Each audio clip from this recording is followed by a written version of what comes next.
a gravar. Vamos voltar. Vou ficar craque. Vai. Ok, vamos lá. Pausa e vamos adiante. Opa!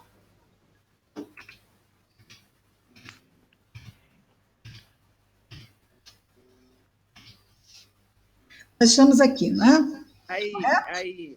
Muito Isso. bem. Então, ele descobriu o porquê da cegueira, enfim, né? Ele vai precisar voltar e... aqui, espera só um instantinho que ele está andando sozinho. Deixa eu pausar. O Camilo ficou, deixa eu colocar aqui, quase 40 anos para reencarnar, desde o suicídio, tá? Inclusive, ele vai falar com a dona Ivone antes de reencarnar, que estava para reencarnar. Foi antes mesmo do lançamento do livro, bem antes. Ele reencarna, ele vai reencarnar no Brasil, já desencarnou, inclusive. Já reencarnou, já desencarnou, graças a Deus. Num determinado momento, nos últimos 25 anos da vida dele, ele passaria pela cegueira.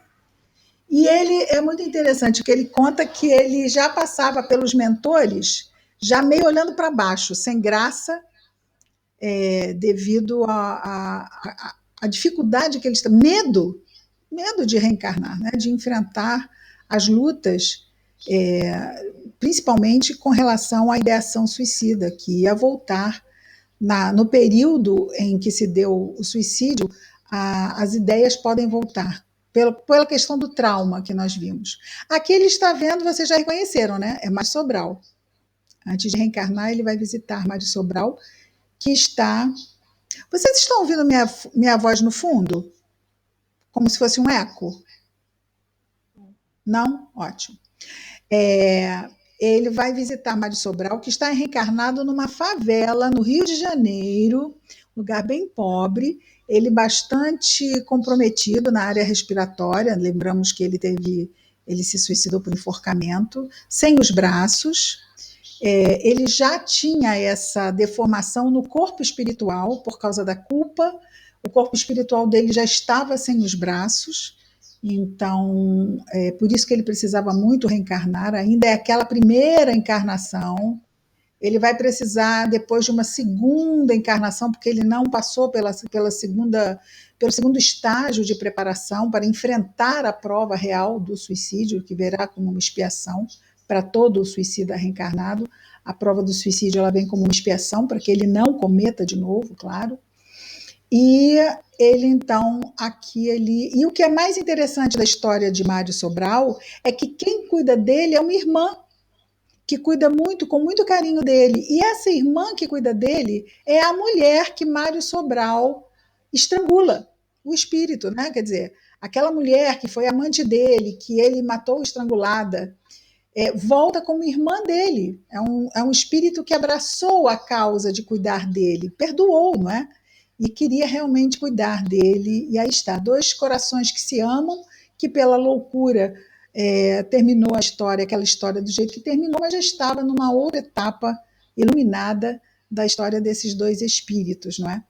Então, essa é a última cena da história de Camilo, que antes de ele aceitar reencarnar, por fim, e já, com certeza, já sabemos, não é? Quer dizer, alguns apontamentos dados de que a sua desencarnação a desencarnação dele se deu por volta de 2007, mais ou menos. Isso é o que achamos em alguns relatos, mas não há como confirmar, é claro, né? E aqui, por último, a imagem de Maria e a colônia ao fundo. Vamos então, sabemos que estamos avançados na hora, podemos deixar de entrar aqui na parte de perguntas. Temos alguma pergunta, gente? Cris? Fala, Renatinha. A primeira reencarnação de um suicida, ela vem como expiação, né? e ele não consegue ou não pode fazer nenhum planejamento reencarnatório disso, ele vem com aquilo que está determinado para ele vir. Ele não tem condição de querer nada, né? Não, eu digo querer até assim, vir sem os braços, sem as pernas, sem enxergar, enfim, esse tipo de... Então, mas Isso é determinado? Isso é determinado. Ah, tá. Esses estudos são feitos, vamos dizer assim, pensado naquele espírito. Então é feito todo um estudo das condições psíquicas dele, do que ele tem que condição de enfrentar ou não, do que é melhor em termos de prova, quais são as reais necessidades mais prementes, mais urgentes que ele precisa realmente estar dando conta. Então nós temos assim, espíritos muito bem preparados nesse sentido para fazer este trabalho. Nesse ponto, o reencarnante ele muito faz quando não atrapalha. Porque nós, na nossa condição espiritual atual, a gente tem muito pouco para dizer diante desses que fazem, que têm um know-how, vamos dizer assim, para esse tipo de tarefa, que a gente não tem nem alcance, porque eles estão lá vendo, você vê, a história de Camilo remontando lá o ano 33. Então, o planejamento que eles apresentam é sempre o melhor. Entendi. Né? E nos dão todas as condições de enfrentarmos esse planejamento e sermos bem-sucedidos. Agora, é como o não suicida. Se vamos ser ou não, aí é cada um. Né? Ok, querida, obrigada. Fala, Martinha. Então, lá no início você estava falando desse fluido, né, e dos espíritos vampirizadores, mas eles ficam ali naquela região, a frequência. Eu queria entender melhor isso. Eles não entram lá. Os vampirizadores não entram. Então, aí eles ficam lá, os suicidas ficam lá para se proteger desses espíritos. Para serem protegidos também disso. Também disso. É para protegê-los e para proteger os encarnados também, para que eles não fiquem perto dos encarnados perturbando. Porque uma mente suicida é caótica, não agrega. Então, eles precisam ser tirados. São levados para um local, mas esse local tem que ser protegido. Porque tanto eles precisam de proteção, quanto os encarnados precisam de ser protegidos deles. Entendi. Né? Entendi. Foi bom você ter perguntado isso, porque tem esses dois, não são só eles os protegidos, os encarnados também são. Eles precisam ser afastados da presença dos suicidas. Entendi. Inclusive, no caso, Marta, de Dramas da Obsessão, uma história de Dr. Bezerra de Menezes, pela mediunidade de Dona Ivone, o livro é Dramas da Obsessão, conta a história de uma família que é obsidiada por um grupo familiar. E Dr. Bezerra é chamado para ir lá, para ajudar, e tinha suicida na casa, induzindo. O que acontece com o suicida presente no local? Ele acaba induzindo ideias suicidas nos encarnados. Entendi. Sabe? Então, isso é muito importante. Um suicida presente é perigo, risco iminente. Tá bom. E aí? 34 imagens. Dúvidas?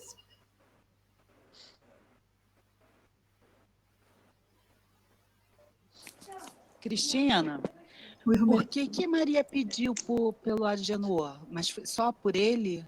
Só por ele. Não, só por ele nessa situação em que ele foi solicitada a transferência dele de planeta. Então, mas aí ela pediu por quê? Porque ela conhece a história dele, e a gente não. Entendi. Incrível, né? Os espíritos superiores, eles conhecem a nossa história e os ascendentes da nossa história, não é? E ela tem lá a ideia dela, né? Ela tem as razões dela, cheia de misericórdia, com certeza, né?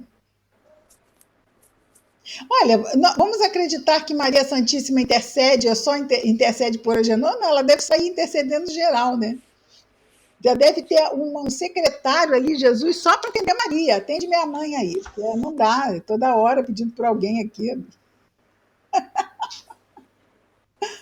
Coitada. Não, não, Deus, que não seja coitada. Um filho desse? Não, não, não.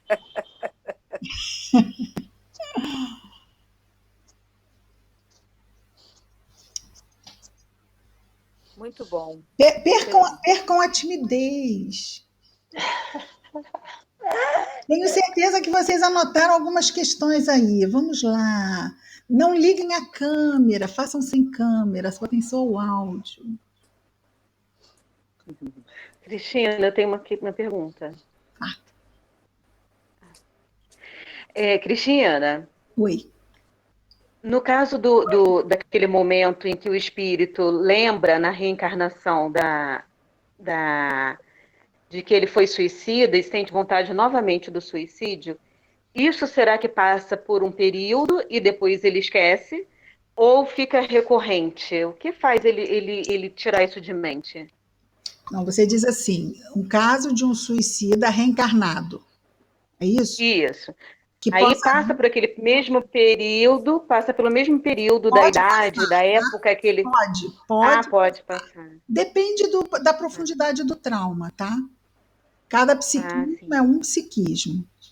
Isso pode acontecer. E essa Pode ser só e essa recuperação? Pode ser só uma impressão, pode ser só uma impressão, pode ser alguma coisa mais dolorosa, pode ser até mesmo pensamento. O pensamento vem antes da ideia, da ideação em si, tá? A ideação é aquela ideia fixa. Pensamento é assim, passou pela cabeça. Mas eu sou uma pessoa que eu estou assim, muito voltado para a vida. Eu fiz esse trabalho profilático. Então, eu vou enfrentar essa aprovação melhor, não vou? Sim. Quanto mais eu invisto num trabalho profilático durante a minha vida, mais eu estou apto para enfrentar a prova quando ela chega. Seja a do suicídio, seja a do desemprego, seja da perda de um ente querido, seja o que for, não é? Quando nós fazemos esse trabalho de infraestrutura, quando chega a aprovação, nós estamos mais fortalecidos para o tranco. Entendi. Né? Agora, se a gente ficar assim, nunca nada vai acontecer, e a gente está sempre pensando em fazer alguma coisa, não, hoje é o dia da chopada, amanhã é o dia do jogo, e a gente nunca para se cuidar. Aí, quando chega a ventania, é a casa alicerçada na areia. A gente tem que alicerçar a nossa casa na rocha, porque a tempestade vai chegar. É um mundo de provas e expiações. O que tem aqui? É tempestade e calmaria, tempestade e calmaria. Ok, obrigada. Nada, meu amor. Cecília, eu não acredito que você não tem uma pergunta.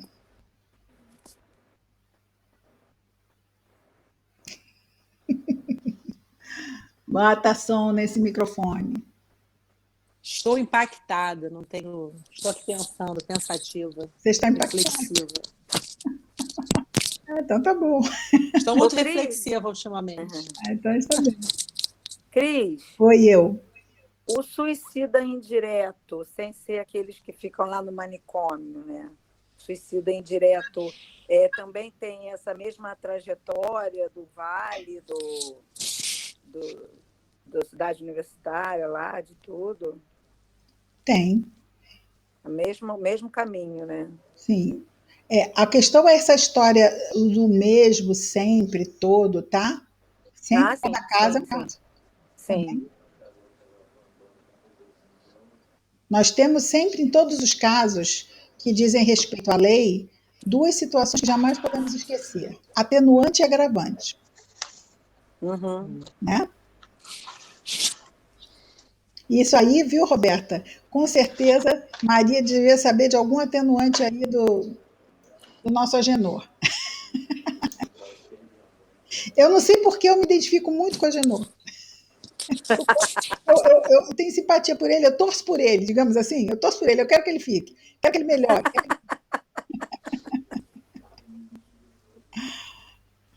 tem um outro livro que fala dele, não tem?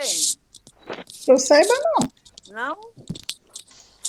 Cristina, no caso do suicídio indireto, os laços fluídicos também eles ficam afrouxados na hora da desencarnação?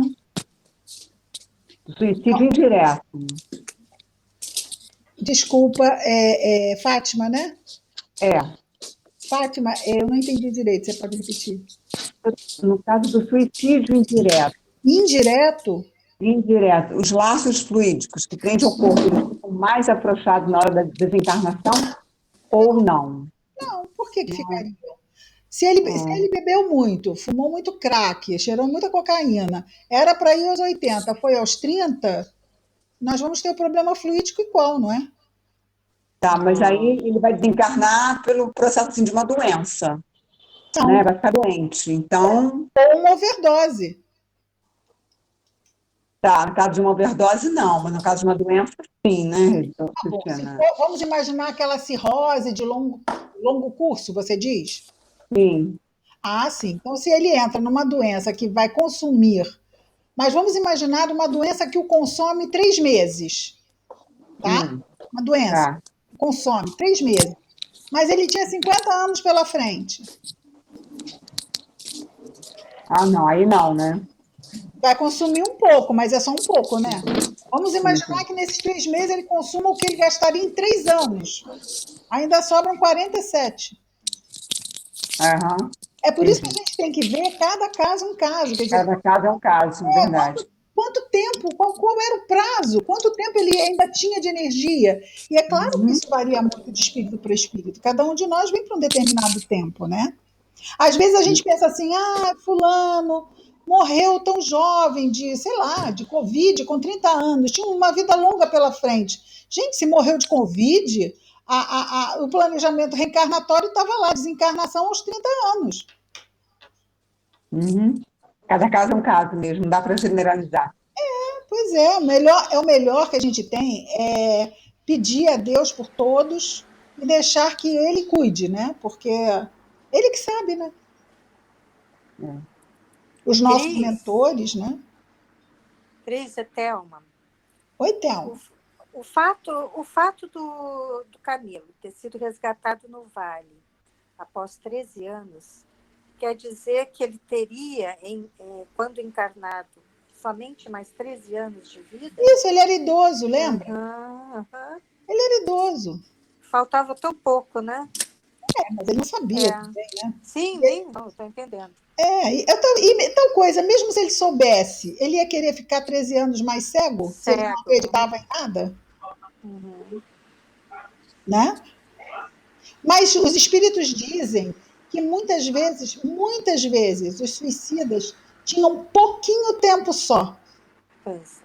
Se esperassem mais um pouquinho, o problema se resolvia. E isso me faz pensar também, né? Oi. Como é incrível quantos, por exemplo, a gente vê cegos, né? Que vivem a vida cegos e vão com resignação, não é? Ah, sim. A gente vê pessoas passando por dores incríveis, pessoas com bom ânimo. E às vezes a gente com uma unha encravada se deprime. Pois é. Isso é impressionante. Sabe? Isso é o quê? Isso é vivência, isso é bagagem. E essa bagagem é adquirida mesmo na dor, né? É a evolução, né? Do espírito. Vai conquistando. Dona Ivone foi a Dona Ivone que foi à custa de muita dor, por muita escolha errada que ela fez. Então, é isso. As escolhas erradas também nos trazem bagagem, porque com o tempo a gente vai tirar proveito disso. E vai aprender a não mais fazer escolha errada. Isso mesmo. Obrigada, Cris. E aí? Terminamos?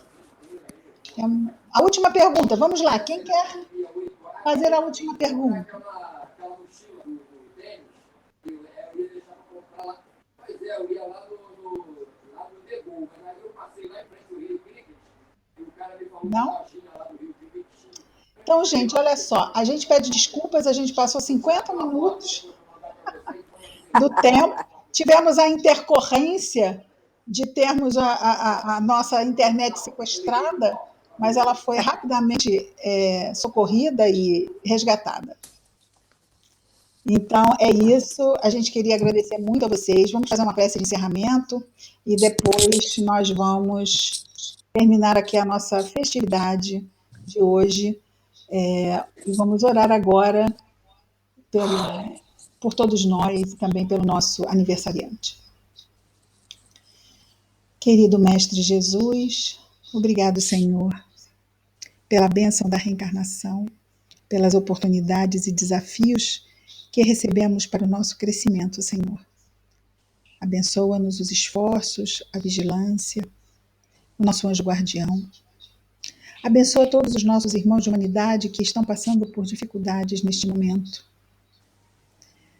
Abençoa, Senhor, o nosso querido e amado Dr. Bezerra de Menezes, que receba neste momento o nosso abraço, o abraço de todos nós, com muito, muito, muito carinho no seu coração. Que as tuas bênçãos, Jesus, também estejam com o lar espírita Servos de Maria, para que ele continue esse trabalho, sendo com certeza um ponto de luz junto ao trabalho imenso dessa falange da Legião dos Servos de Maria no mundo maior.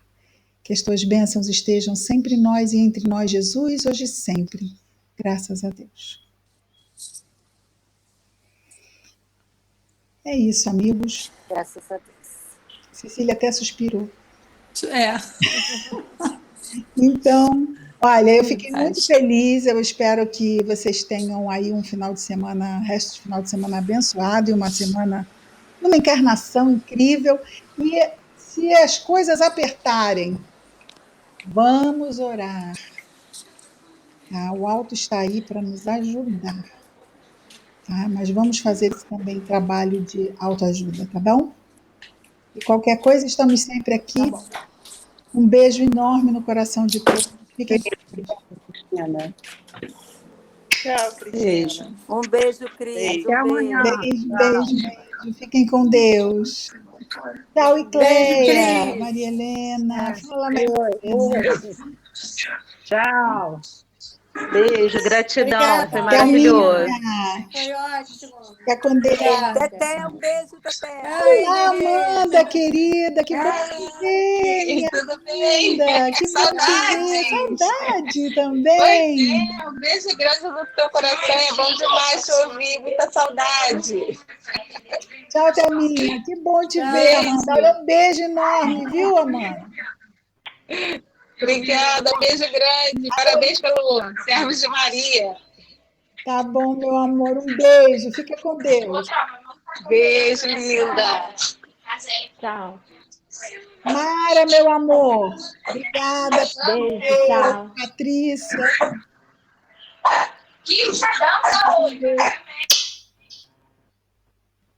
Ana Vanessa, que hoje ficou calada, Ana Vanessa, o que você tem? Deise, que bom te ver aqui. Fiquem com Deus.